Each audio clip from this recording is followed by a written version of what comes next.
Welcome to the Payzik Performance Group podcast. I am Tyler Payzik, and today we have Jimmy Holbrook on the pod. So Jimmy Holbrook is the assistant strength and conditioning coach at University of California Irvine, UC Irvine. He's currently working with the men's and women's soccer teams, track teams, and water polo, but he's been in the strength and conditioning world for, almost a decade. He's been coaching for 6 years at the collegiate level as an intern, as a GA, and now as the assistant strength conditioning coach. So he's been up and down all through the hoops, ladders, all of it. And, at University of West Alabama, he was working with baseball, football, volleyball, basketball, track. At TCU, he was working with baseball, football, basketball, and volleyball. And he got his degree in exercise science from Central Michigan University, where he worked closely with the head and assistant strength coaches for 4 years. And we might start out with that story because just him getting started in the field of exercise science is absolutely amazing. And not only that, but he is one of the most impressive human beings physiologically that I've ever met, because this guy once squatted 315 pounds, a back squat of 315 pounds for 43 reps straight without rest. I've never heard of anybody else doing that, and I've never heard of anybody else even wanting to do something like that. It is absolutely amazing. But without further ado, let's get into it. Jimmy, welcome to the pod. How's it going? I'm good, man. So, okay, I kind of led into it with that intro, and before we got on, we were talking a little bit about being young in the field, but give people a little bit of background about how you even got started at Central Michigan, because I think this story is one of the most impressive stories about grit and determination and just discipline to wanting to be a part of this and really getting into it. So, okay, I'll let you take the floor. Yeah. So I knew I wanted to be a strength and conditioning coach pretty much right out of high school. So when I was picking my college, I wanted to find a Division I school, just because if you want to be in athletics, Division I is ideally where you want to be, right? And I figured Power 5, those schools are pretty expensive, so I kind of looked a little more mid-major and figured that was my best chance of actually getting in. Not going to be as strict competition. And I found Central Michigan, which was an out-of-state school that gave in-state tuition, which was an even bigger bonus. And probably about the first month on campus, I remember I was actually talking to you, and I was like, gosh, I don't know anyone here. I need to find something to do. I need to get into the weight room there. And you're like, dude, just go in and ask. The worst they can say is no. And I'm like, you know what? You're right. So I went in one day, kind of blew me off. And I remember I was so bummed when they blew me off. I think you called me, actually. Dude, I called you walking out of the weight room. I was like, well, they told me to send them my resume. My resume had so much just crap on it, just filler. I had no experience. I was 18, just a high school degree. I remember I had my the only job references that I had was the driving range that I used to work at, saying that, and they were looking at it like, oh, you were the guy that drove the cart around that got nailed with balls, right? And I'm like, yep, that was me. But so I had no idea what I was getting myself into. I had no shot of being in there. And they kind of gave me the runaround for about a month. And I remember you go in there every week for literally 5 weeks in a row. I called you and you were like, well, I remember you helped me look over my resume. I sent it to some other people. And I sent it back. It was a Tuesday that I went in. And then by Friday, I still didn't get anything. Weekend came by. Monday, still didn't get anything. Tuesday, I was like, all right, well, I'm going to go back in and check to make sure, see if they got it. So same time the next week, went in on Tuesday. They're like, oh, yeah, we saw. We'll give you a call, we'll call back, and we'll get you an interview time. Same thing happens again. Week 3, by Tuesday, haven't heard anything again. Go back in, and they're like, oh, yeah. 4th week comes by. Still haven't heard anything. The head strength and conditioning coach, which is still one of my biggest mentors, is taught me. Perry, right? Yeah, Rick Perry. He's Rick Perry, currently the assistant at Northwestern. Mhm. with football. And I remember he saw me walk through those doors, and he didn't even he wasn't the intern coordinator, and he didn't even send me over to the intern coordinator. He's just like, all right, well, I can tell you want to work here, so if you're going to put in the work to come in here every day, then we're going to give you a shot.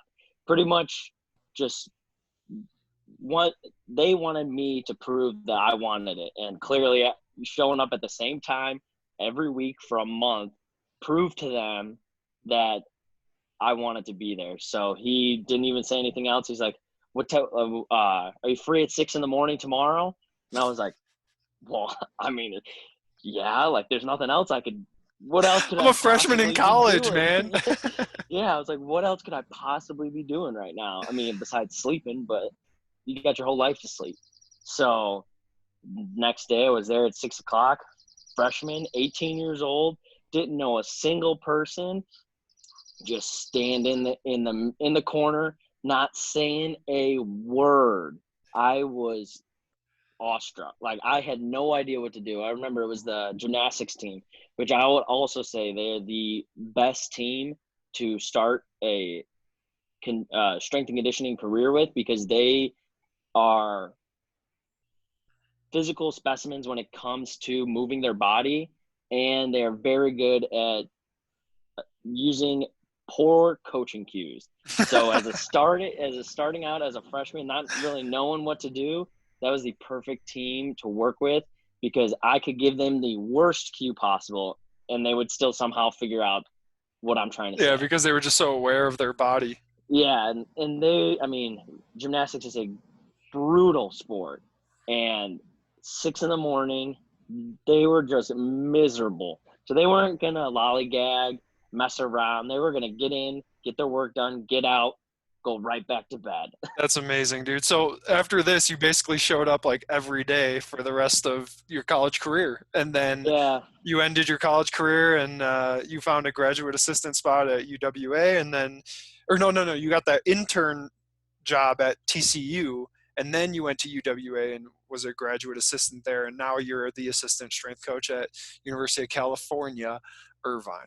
That is like yep. the sickest story next to this story that I'm gonna bring up right now, which is Huh. 315 pounds back squat, dude. Like 43 reps in a row. How do you even like train up to something like that? You kind of just start and just go. Yeah. Like you just go until you can't anymore. And the goal was 50, so I did come up short, but I will say, if I didn't lose count, I think I could have gotten it. But Dude, that's still like the most impressive thing. I tell everybody about it. It's unbelievable. But it's wild. anyway, The next so few days hurt. yeah, I'm not surprised. Huh. But so the one thing that we were talking about right before we started this was being young in the field of anything really. Like it could go across like any job out there, because I've been chastised for being young in my field. Like you have gotten it from coaches, and I know COOs that are 26 years old, and they're getting shit from people that are underneath them that have been at the company for 20 25 years, and they're like, oh, who are you to tell me my job? It's like, I don't know, like your boss. I'm obviously here for a Yeah, reason. exactly. But so tell me about like what it's like for you as So a I as a think young it, yeah, it assistant strength it coach. has varied every place that I've been. Like at Central, I think everyone just assumed that I was like 30 years old, even as like an 18-year-old, because they were like, well, no one that's 18 has ever interned here before, so they kind of just assumed that I was older. Um, Also, being an intern, you kind of, since you don't have that authority role, people don't look to you like, they don't look to you in a challenging type of way, where because you're equal to them, if not below them as an intern, like you're telling them what to do, but like you can't punish them at all. So there isn't much of a like contrast in that. And so it's same thing at TCU. Like There's no it difference in was, like the power dynamic. yeah. So like, but it's funny because when you get to a position where you have some authority over them, people hate taking direction from someone that's younger. And I noticed that when I got to West Alabama, because there was athletes that were older than me. And I've never been like afraid to tell any of them my age, because to me, it doesn't matter. Like, I've been in the field since I was 18. I've learned from way smarter people than myself. So it's not like I'm just making strength and conditioning has been around for a while, and it's there's some pretty solid evidence to doing to the science behind getting someone strong and everything like that. So I'm not redoing the wheel or anything like that. So I'm pretty confident in the stuff that I'm doing. So it never really bothered me or never really played into my head at all that I was younger than any of them, because at the end of the day, I was still their coach and I still had that authority over them. But especially like the first taste of it was at West Alabama, where when they found out my age, because I wouldn't go around telling everyone, but if they asked, like, I didn't hide it at all. Like, I didn't lie about like my age. I'm like, oh, like when I started at West Alabama, 33. yeah, when I started at West Alabama, I was 22, 23, and they were like, what? So you got some fifth-year seniors, and like anyone that redshirted is at least as old as me. So that was very, very strange. It's like some kids had, especially in the South, some people were married with kids, not like an accident kid. Like, they planned to have this baby in college, which was wild, a different culture to me. But it was an interesting dynamic, because even though that like there might be a little struggle at first, you do earn their respect by not backing down and showing them that you're there for a reason. Like, you wouldn't get hired for a job regardless of age if you weren't qualified enough for it. And kind of the same thing happened at UCI, where the athletes not as much at UCI. I found, I think that just comes with the assistant title, but the coaches I've noticed at UCI, which also weird too, because I increased my role as an assistant at UCI, so the athletes didn't really take any particular part about that, but the coaches did.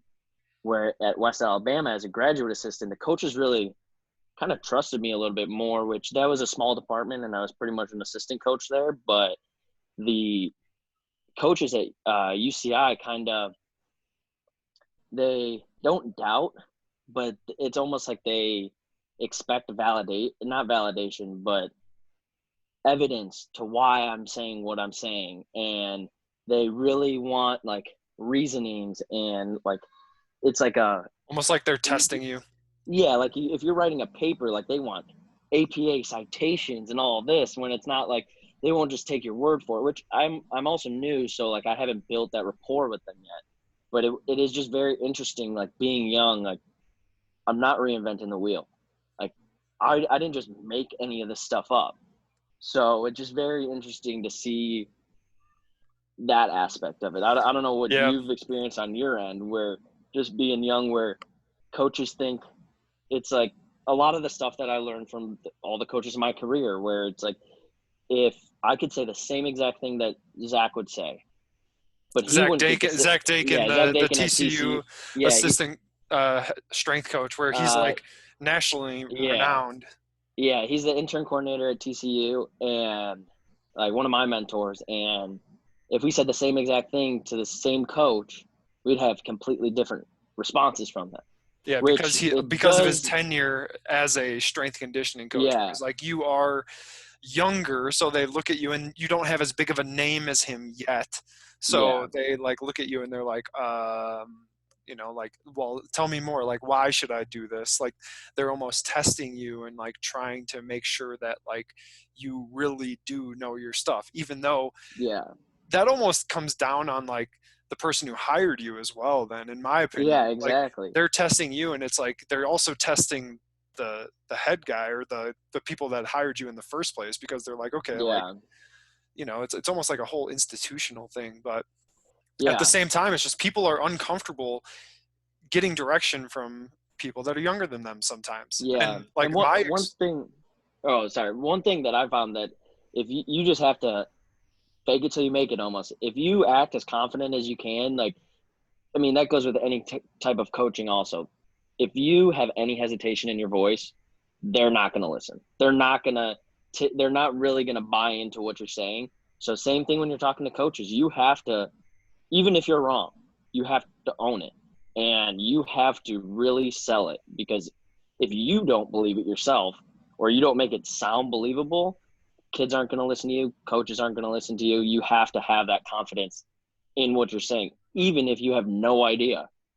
Yeah, but that confidence does come from like the work that you've put in. Like the reason you're so Yeah, confident in what you say is because you've learned from people that are way smarter than you, because you have been in it at a deep level. Like you probably have more hours of being in the weight room and learning and watching and growing than most, I would say like literally 99.99% of kids out there that are in the strength and conditioning world. Not kids, but like people in general, professionals out there that are getting yeah, paid to be a coach.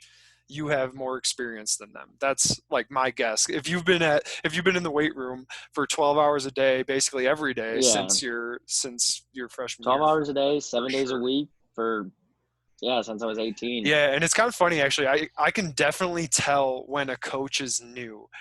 Like I don't know if you've run into any, probably you have, like interns or someone that comes into the weight room and they're like testing out what it's like to be a strength conditioning coach, and you're just like, man, like is this your first day in here?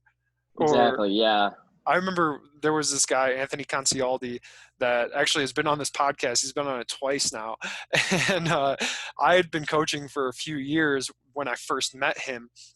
And after the first game, I like helped out. I was the assistant coach for the baseball game. He was the head coach. After the game, we're sitting in the car, and I'm like, dude, is this your first game you've ever coached? And he goes, yeah, it was. I'm like, oh man, like that It makes so much explains that. sense. Yeah, that Yeah, makes so much sense now. Like I get it. And he's like, oh, what, like, why do you say that? Blah, blah, blah. And we got into it. But it was really good. In my experience with like being so young, when I first got into this field, I was 26 years old, and I'm working with Power 5 universities. I go in, and these 50-year-old coaches that have been coaching baseball at the Division I highest level for decades, literally decades, longer than you've been alive. are looking Yeah, at me for advice on what to do with their team. And yeah, it does come back to that whole confidence thing. But again, it's like, okay, like I put in the work, I've prepared for this amount of time. I've been in it, exactly. I've been in the trenches learning this stuff for years. Now just go out there and like put it into action, man. And like, you got this, and you just constantly kind of have to keep patting yourself on the back and, or Yeah, patting yourself on the ass more likely.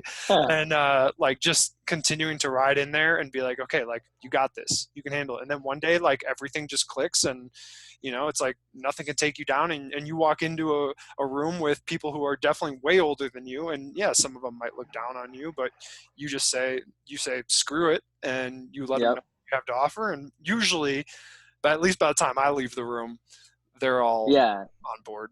yeah. You almost force them to buy in a sense. Um, Yeah, not force them, I but like you just like show them you that create them to buy in. yeah, Yeah, you like definitely you create give that them buy-in. no other you give them no other reason but to buy in. Yeah, which is, I I mean, remember which is the greatest sales pitch, right? yeah, When you can give them no reason not to buy in. yeah. That reminds me of my first day uh, at West Alabama was with a baseball team, and I mean I was an intern for almost 5 years, 4.5 years before I first was the graduate assistant at West Alabama. Which is a And natural progression. what? Which is the natural Yes, progression yeah, of yeah, strength yeah, coaching. Like you go yeah. from Intern, intern to yeah. GA. And like I think being young too, you are it allows you to take more chances because you have the ability to mess up. Like people are expecting you to mess up, so you don't really have that. Oh, I can't do anything wrong. If I do something wrong, then like I'm gonna get fired, or like this or that's gonna happen. And luckily in my career, I've had really good mentors and bosses that have allowed me to do that, and used me messing up because let me tell you, I've messed up plenty of times in my short career so far, and I'm gonna keep messing up because I strongly believe that that's how you learn. That's how I learn, at least. I don't learn What's by interesting about that fact that you just said, though, is like your willingness to screw up and your willingness to mess up. I don't think that will ever go away, because one, you've like Yeah. trained that habit of yours to like try new things. And I think that's what is going to like has already made you a great strength coach and will continue to up level you throughout the years. And I'm reading Phil Jackson's book, 11 Rings, right now. And he actually talks about that, how like there's a Buddhist principle saying that change is forever. Like everything is always in flux and changing. Yeah. So it's up to you to like literally ride the wave of change and change with the times and try new things and do different things and become a different person in the process, which, you know, as long as you're doing those things, you're becoming a better version of yourself, because you're not going to Yeah. hold on to the negative things, right? Or Yeah. even did you meet Baldur, the Icelandic coach, when he was visiting I with don't us? I don't think I met him, but Well, I met him on FaceTime. oh yeah. So, anyways, I was talking to him the other day when I was over in Iceland this past time, and a few weeks ago, or a couple weeks ago now, and I was telling him, I'm like, man, you could try this out next time to like help keep their focus a little bit more in the huddle. And he goes, oh, man, he's like, well, if I think about like his goal is to be a EuroLeague head coach. And he's like, man, if I think about the EuroLeague head coaches, I'm like, are they doing that? I'm like, well, I asked him a question. I said, well, Bildur, are you trying to compare yourself to being a head EuroLeague coach, or are you trying to be just the best coach that you could possibly be? You know? Exactly. And he goes, you're right. The next game he goes and he tries out what we had talked about. He did what we had talked about. And I was videotaping everything. And after the game, we go back and watch the videotapes of the huddles and whatnot. He goes, oh man, he's like, this guy on the team, Sanisha and Yasmin, they're so locked in right now. He's like, I don't normally get that level of focus from them during the game. So like, you know, without that Yeah. change he made and did, he might not have actually gotten the result that he wanted in the long run. Yeah, and I think being young, like you're not stuck in your ways. Where if you get a coach that like Beldur's uh, instance, if you get someone that's been in around for 20 plus years, like they don't want to change. Like they know what works for them. That like they've seen proven result. Being young, you're not cemented into anything. And I think especially as a coach, and especially in the world of strength and conditioning, something doesn't work. One thing doesn't work for everyone. Everyone's different and everybody's body adapts in different ways. So you got to figure out what's going to work best for that one person in that instance of time, because what works for them one month might not work for them the next month. Maybe they have an injury. Maybe something's going on at home. You're really managing stress. And so you really have to find the right way to go about that. And being young, you're allowed more fluidity in a sense where you can read something. I can read an article and be like, oh, that's great. Let me try that. Oh, that was horrible. I'm not going to do that again.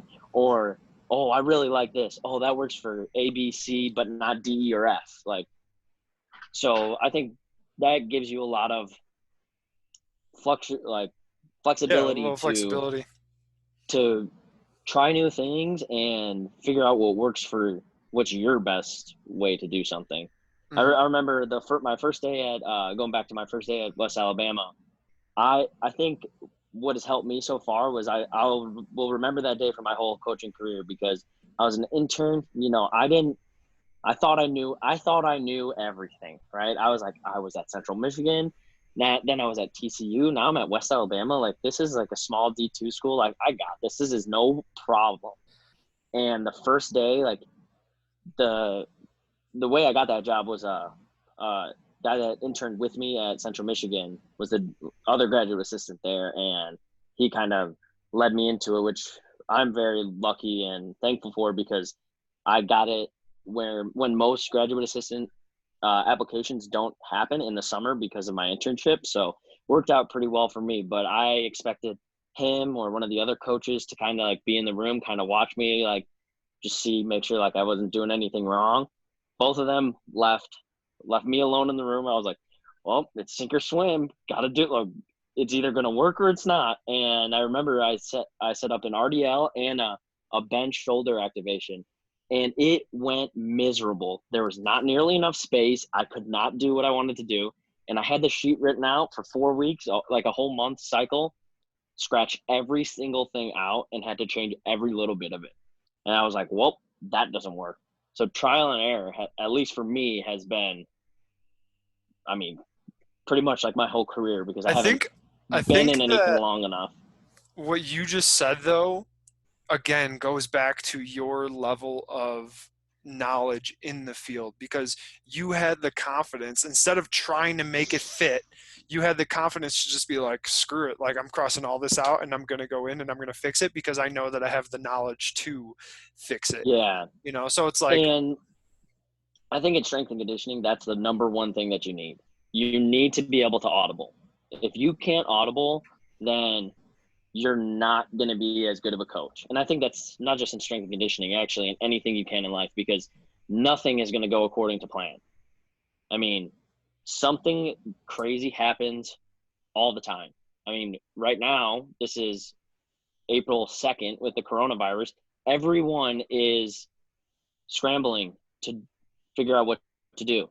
So the better you can change your focus from what you were thinking to something else that works better, because your old plan you can't do anymore. We can't train them with weights anymore. So now we got to find the best body weight, running, any other thing that we can, because plan A is out. So now we got to go to plan B. And the smoother you can make the transition from plan A to plan B, or plan C, plan D, keep going down the plan line. I mean, plan getting to double plan E or Z. plan Yeah. double Z or triple Yeah. Z. Like the Yeah. more fluid you can make that. And I mean, if you, my goal is to be able to do that so smoothly that they don't even know that you're switching from plan A to plan B. At the end of the lift, the athletes aren't like, well, he had no idea what was going on. It was like, wow, he planned all of it. Like, he expected all the bands to snap at the same time. That's wild. Like, you, having that ability to just fluidly figure out the issue and solve it on the fly is what's going to make anyone successful in any career path that they choose. Hmm. Yeah, and that does, I mean, again, like that just goes back to experience and preparation and doing due diligence on your homework and making sure that you're studied up so that when something does happen, you do have a plan B or a plan C or a plan D. So, Yeah. I mean, and that goes, I mean, like you said, that goes for every sport, not just strength and Yeah. conditioning in the weight room, but out on the soccer field, out on the volleyball court, out on the basketball court, out on the baseball, softball field. Like, you need to be able to shift and change with the times. And that's like where the greatest coaches are born and come from, are the ones that are able to do that. Yeah, exactly. Adversity is everywhere. And what are you going to do?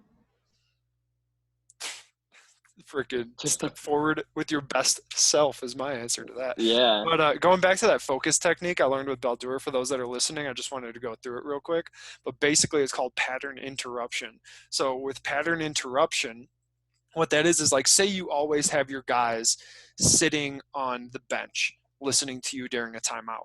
So if they always do that, every once in a while you want to pattern interrupt. So instead of them sitting on the bench, maybe one time you sit on the bench and you have them stand. Now they're doing something different and they have to focus in a little bit more. Or maybe instead of sitting on the bench, you have them take a knee in front of you. What Baldur did was his pregame speech when he was going over the defense and the offense and the culture. It was very lackluster and kind of emotionless almost. And so he had everybody stand up in the locker room while he was talking to them and had them get in a circle around him.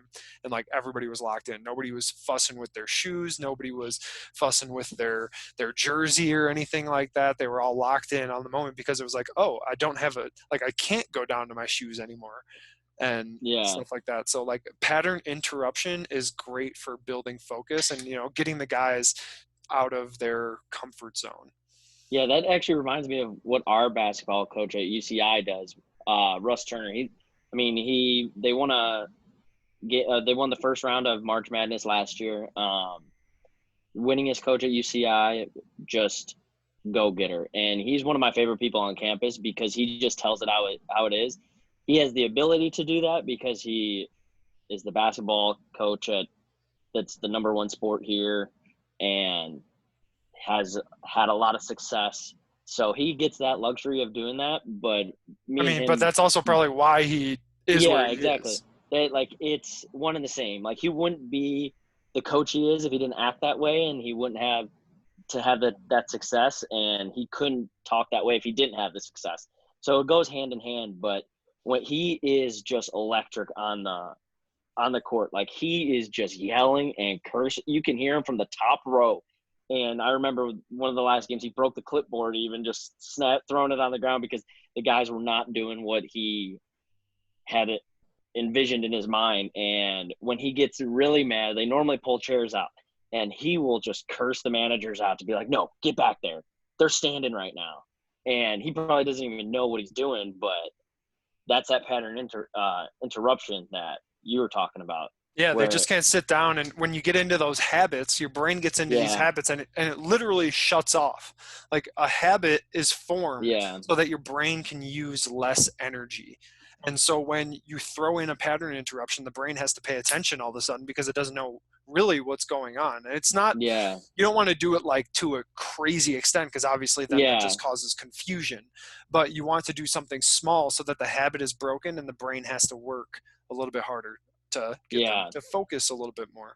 So, but one thing I wanted to bring up with that is the difference between like reactionary anger or reactionary, just like high energy to like chosen high energy and chosen kind of like, I'm going to throw this fit here to make yeah, a point, you know. And yeah, I think that's the difference between an elite level coach and a beginner coach, is that beginner coaches will react and say something that they didn't mean, whereas a high level elite coach will choose to go into that situation and be like, okay, at this moment I'm choosing to be angry, I'm choosing yeah, to show them that I am frustrated with their level of play to get them to up their game. yeah. It's like when a baseball coach gets thrown out. They That's a strategy to get thrown out of a game, to amp your team up, and you have to do it at the right time too. It can't be, if you do it at the wrong time and you do it in like the second inning, then you're just shit out of luck. But if you do it at the right time, you're down a run, there's a runner on third, one out, and they just called a bad strike three for out number two. You get out there and you get thrown out, shows the guys that you got their back, and it kind of delivers that energy. Basketball, you get a technical, right? You say something to the ref to show that you have that you're on your guy's side, right? But then also at the wrong time, you do that when you're late in the game and you're up one and they get two free throws and now you just lost the game. So Yeah, it or really like, matters and about sometimes when it you do works, it. sometimes it doesn't work. Yeah, You know, like again, going back to this book, Phil Jackson's 11 Rings, like he talks in there multiple times about how he, after the game, he chose to let them talk to, or like during a halftime when he was with the Bulls, he talks about how he let them kind of go at each other the first several minutes of the halftime break. And then with 2 minutes left, he ran in there like a bull in a china shop and just went nuts on them. And they went out there and killed it the second half of the game. You know, sometimes it works, sometimes yeah, it doesn't work. Same thing with going back to that Baldur Thor over in Iceland with the professional team that I work with. He chose to lay into his guys in a timeout when they were down by 27 in the fourth quarter, and they wound up losing the game, but they only lost by, like, I think it was 5 points. wow, And so they made an incredible comeback in the fourth quarter. And like, he's like, I chose to lay into them there. And afterwards, you know, the guys all said, thank you. Like, hey, we needed a yeah, wake up call. And we just weren't getting it, and you provided us with it. So like, sometimes it works, sometimes you win, sometimes you lose, but at the end of the day, it's like, are you doing it on purpose, or are you doing it because you're yeah, actually losing your emotional cool? yeah. And I think that that goes into play with just everyday coaching for me, because I've realized that at UC I don't know if it's the demographics. I mean, this is more of a like a upper class, like kinds of kids that we're getting, like Orange County kids. wealthy families, smart kids, compared to all the other schools that I was at where middle class, average IQ, like just stereotypically average kids across the board, with the exception that they're Division I or high level athletes. But these kids are very unique in that sense. And what I found out is that they don't really know the difference between being held accountable and being personally attacked. And that's I one don't thing. think that so let me just cut you off. I honestly don't think that is a reason for like where Yeah. you're And at. I'm yeah. struggling for the words right now, but like Yeah, no. I And don't think it's just because where you are. no, yeah. And I mean, it could just be that this is my first real experience with that. But that's one thing that I've noticed is that they don't know the difference between being personally attacked and being held accountable. And when you try to hold them accountable, and in your mind you're holding them accountable, but in their mind you're personally attacking them, and you are just being as mean as you can be, when it's like, no, we're doing this punishment X, Y, and Z because you were late. Yeah, It has you're paying this that's the ticket rule. because it's a ticket. Yeah. It's like if you Yeah. go over the speed limit, you got to pay the Yeah, ticket, man. I didn't pick you out because you have a white car. I picked you out because I looked at the radar gun and you were doing something wrong. And but it is, I think it's one of the most satisfying things as a coach when that finally clicks and they do thank you and you're not the bad guy, because they realize it's kind of like when your parents are hard on, like when you're growing up and your parents are yelling at you all the time, and then you get to be an adult and you're like, wow, like I understand all of that. Like, They were just trying to make me a better and human. yeah, and then it's like when you fight with your parents when you're freaking 13 to 18, and then when you're out on your own, you have a job, you're an adult, and you guys are best friends again. So it's just interesting, and I mean it's weird too because I call all my athletes kids, when it's like, I mean, kids. There's one They're not athlete I that know much that younger than you. there's one athlete that I'm a month older than. So like that part's funny to me, where it's like they're not kids, but like that's the kind of like relationship I have with them. Like I still treat them as adults, but it's more of like a parent child relationship where it's like I would do anything for them, and at the same time that means being rough on them. Like there's no participation trophies. Like some people are going to be better than others. And I think I like strength and conditioning is a unique perspective in that sense also, because rarely is the best lifter the best player or vice versa. Like especially when you get to the mid-major levels where they could just have this skill because they played for such a long time. They've perfected their skill, and so that's why they're at the mid-major level, but they haven't put it necessarily the work in the weight room or the hours of practice. Like they could just naturally be gifted to where they're fine being a good mid-major player. Or they They're could not going to keep naturally playing. not be gifted and put in Yeah, all of and the they could work. put in all the work, and then that's why they don't play. So like I think I'm in a very unique spot where yeah, you got to like you have it's not different expectations, but different ways of going about different athletes. Like I know one of the players at UCI, one of the soccer girls, like I have to get on her more than others when she's like the strongest one. And that's just the relationship that we have, where it it's because she's better on the field also, that like it's like a trickle down effect. Like if I don't hold you to the highest standard possible, then what is everyone else going to think? That, oh, well, I just let that slide because she's the best, right? That's not the case. Like it starts at the top, and from there, everyone else is going to see. And we actually had to have a heart to heart one day because she hated coming into the weight room. She thought all I was doing was picking on her. And I'm like, listen, like, I'm like, because obviously, like, I took all the blame at first because I'm like, this is my fault. Like, I feel bad that you feel that way, but that's not the way I was trying to go Yeah, about it. that's on And me because I yeah, forgot to explain your role to you. yeah. And I will even say, like, now, after we had that talk, the next day, instantly, way better relationship. But it was my fault because I didn't go through those steps of communicating with her properly about why I was doing what I was doing. And she thought, it goes back to the personally attacked and being held accountable. And she thought that like I would count her reps out and call her out across the room. And she was like, well, why? Like, all you're doing is like calling me out. And I had to explain to her that by me calling you out in front of everyone shows that it doesn't matter how good you are. Everyone, these are standards. Like Sean McVay, is that the Rams coach? Mm-hmm. The standard is the standard. That's one of his quotes, and I love that because the standard is the standard. Like these are the expectations, and anything less than that is unacceptable.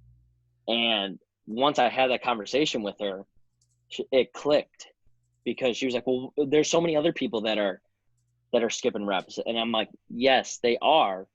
But by me like singling you out, it's not singling you out. It's I'm holding the best player accountable. So everyone else, if they want to be as good as you, they know that they have to do this. If they see you cut reps, then they're going to think that it's fine to cut reps. If they see you give a half effort, then they're going to think that they can do that. And that's not the habit. Like maybe for that one individual, it will like not affect them at all. They could do half the workout and it won't affect them at all. But for the majority, it's going to affect them in a negative way. Mm-hmm. So it's Yeah, all I about the mean, habits that you're building. that's definitely huge. And then I think what you said and having the humility to even admit that like you didn't do what you could have done, and Yeah. now you know moving forward what to do with those people and in those situations especially. And it goes on both sides. Like maybe there's somebody who's super talented on the team, but they're just incredibly immature, and you know that you're going to have Yeah. to get help from other players on the team to hold them accountable and let them know, hey, like things are going to happen with this person. We're probably going to have to let like one or two things slide, but understand that like they're growing. We're growing them Yeah. to be the person that we need to get them to. And so one thing that you said earlier, like going back to being personally attacked when you're held accountable, I do Yeah. think that that is the difference between like a great team and just a mediocre team, is that great teams are able to actually like accept that criticism as productive criticism and look at it and be like, oh, okay, like, yeah, he's saying this Yeah. because he really wants me to get better, instead of going home and putting themselves into this negative self-talk, this negative landslide of just, downward spiral thinking. And I think there's actually this one quote that I just read. I think it was yesterday morning, about how like humans never purposely put themselves through negative emotions. It's just that they aren't aware of the fact that they're doing that to themselves. So it's like up to you Yeah. as the coach to illuminate them to like, hey, like you're experiencing this negative feeling or this unproductive, unpleasurable state where like you Yeah. don't even know that you're in it because you haven't sat there and felt it and been with it and then come to accept it, so that you can move forward and ultimately change how you feel towards that situation. Like people talk about how like you change if you change the way you act, you can ultimately change the way you feel, right? And Yeah. change the way you feel and you ultimately think differently because of that. Well, like Yeah. it works the other way too. Like you change your thoughts around a certain situation and it changes the way you feel and ultimately changes the way you Yeah. act. So like a lot of people nowadays, I would say, talk about the reverse, the first one I said, where it's like actions create feelings, feelings create different thought patterns. But it can also work the other way around. So like when you go home and you aren't taking any action, but you're still there with the feelings, you can think about it and be there with the feeling Yeah. and choose to make a decision. Okay, like I'm going to think differently about this situation next time I walk into it. Instead of, I think actions, feelings, thoughts, that helps on the court or like in game. If you're not feeling your best out there on the court, if you're not feeling confident, then you start acting differently than how you feel and you ultimately start feeling the way that you want to be. Well, I Yeah. think when you're at home, I think this is very missed actually in the sporting community, is like when you're at home, you have to be thinking about the feelings and actions you're taking and going into it and changing your perception of the situation so that you can be more productive out there with your teammates or with yourself or with your coach and in game. I've never really explained it that way, but I think that Yeah, came out yeah, well. I like that. Yeah, because because I always tell one of my biggest lines, and I know I said it earlier, is fake it till you make it. Right. That's one of the biggest things I say. I tell everyone, I'm like, I don't care if this is the worst day that you have ever had. Don't let me know. Like, use this time as an outlet to get rid of that stress. I know I'm a very like, my perspective of stress and like anxiety is very unique, and I know I'm nothing like everyone else because I always say diamonds are made under pressure, right? Like, I procrastinate until the very last minute that I can in order to get something done. If I have an assignment, when I was in still well, I'm still taking classes, but when I was in undergrad, if something was due at midnight, I wouldn't start. If I knew it was going to take 2 hours, I wouldn't start it until 10, because I knew I needed that pressure in order for me to get something done, to get it done, because otherwise wouldn't, I would just put it off. And if I can't do something super far ahead of time, if I know that it's not going to take me that long, which, I mean, it's just kind of how I am. And I have the luxury of not stressing about it. Don't know how I can do that. I think it's probably because I work out so much, but I, I just don't stress about it. And That is I try to, definitely unique. yeah. But it's a very like weird thing because I bottle everything up. So I have no stress, no anxiety. But then when 10 o'clock hits, I should have been stressing that whole day. I don't. So now 10 o'clock hits, all my stress, all my anxiety. I'm like, why did I do this? This is not nearly enough time. I'm not going to be able to get it done. Like, what was I doing? I had all day. All I was doing was watching Netflix. All I was doing was playing video games, doing this or that. And it's like, so all that stress I bottled it all up, and now I'm unleashing it. But I remember watching a TED talk, and it was like, stress only affects you negatively if you believe that it affects you negatively. So if you think that like my heart is racing, if you think that like, oh, like my hands are sweaty, this is gonna affect me negative, like I'm stressing out for this event and that's gonna hinder my performance. But if you think, oh, my heart is racing, that's getting me primed and ready to take on the task that you're stressing about, quote, then it's actually going to benefit you, which Yeah. I thought was wild and interesting. So maybe that's the reason I can get an assignment done in 2 hours, because I use the stress to my advantage. But especially at UCI, where it's a very high academic school, like these kids are all way smarter than me. And I have to tell them, I'm like, you like you can't do you play a sport, that's your job, right? If you're on scholarship, then you're literally getting paid to come here. If you're not on scholarship, I would hope you want to, like, that's your goal, is to work towards that. And if that's your goal, to work towards a scholarship, then you have to put in just as much effort, if not more, than the people that are on scholarship. And I remember it was the week week before finals, and one girl was like, I have a test, and like, can I make up the lift sometime else? And I'm like, oh yeah, like that's not a problem. Like, when's your test? And she goes, tomorrow. And I'm like, tomorrow? What do you? It's 4 o'clock. You have all the rest of the day and up until your test tomorrow to study for this. Like, you want to leave now? I thought you were gonna say if it's 4 o'clock, your test is at 5. Like, yeah, go be ready for your test tomorrow. No, you can't leave. I'm like, you can't. Like, I was like, do you have your book with you? She goes, no. I go, do you have any material to study with? No. Okay, then don't worry about it. You can't change that. You have to work out, right? You're on the team. Like, that's part of the contract that you sign, is that you have to work out. If this was practice, right?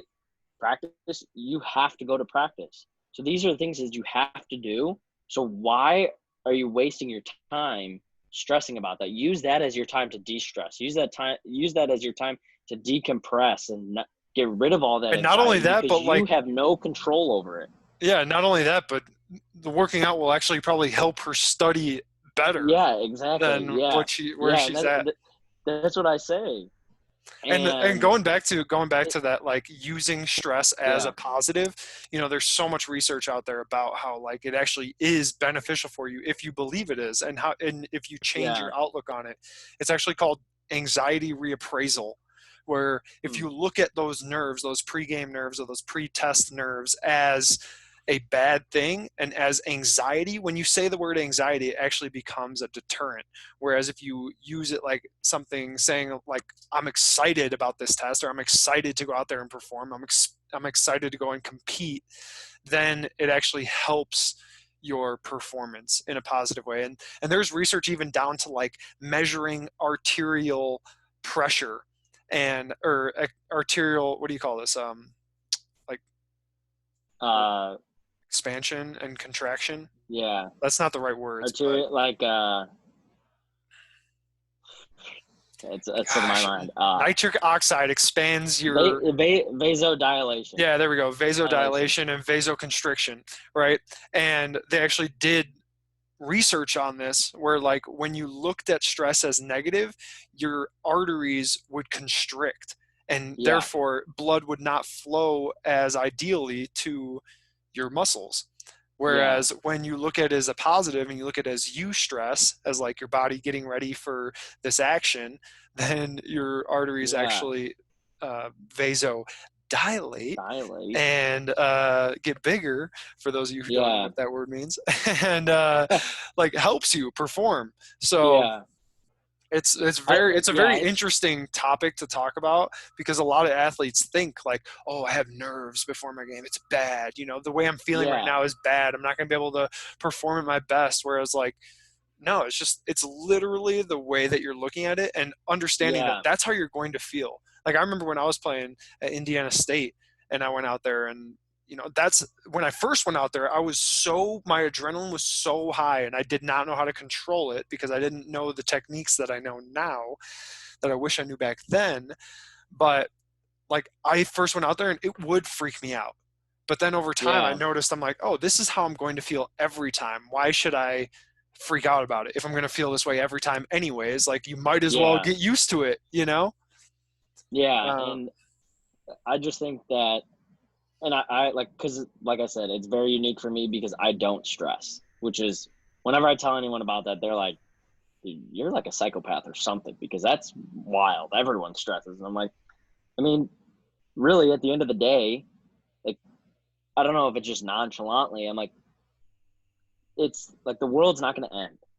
Like, what we're like, I'm not doing surgery. I'm not like a neonatal surgeon, right? I'm a coach. So even if you say something completely wrong, like, it's not the end of the world. So like and having that also like you're almost carefree, like, Jimmy, I have to say this though, like I just can't hold it back. You are also one of the most undefended growth mindset people that I've ever met. And that is not come naturally to people. I don't know when it clicked for you, maybe because like you weren't ever the best at your sport. Like that might have been it. But yeah, like you were never the best, so you always had to be learning and figuring out different things in order to beat people, right? And you always had to be constantly learning and growing and doing different things in order to get there. And like some people just don't understand that, or they've been beaten down so many times in their life that they're stuck thinking, I'm just going to get beaten down the rest of my life, it doesn't matter what I try because it's going to fail. But yeah. And I don't know. I think it is because it like going back to like uh being judged because of your age. Like you are like just an accumulation of your experiences, and I have been like blessed and like privileged enough to go through. I interned, then I got a GA, then I got an assistant job. So things have been working out for me just as I have planned. But I also never really, like, I always trusted that I put in effort that would, like, I don't look back and be like, oh gosh, I wish I didn't start interning until my junior year. Like, I'm glad that I did it my freshman year. And because I did that, Rick Perry he was Zach Dechant's mentor at Missouri State, I think it was. Zach was his GA. So that's how I got into TCU. So it's all about the connections.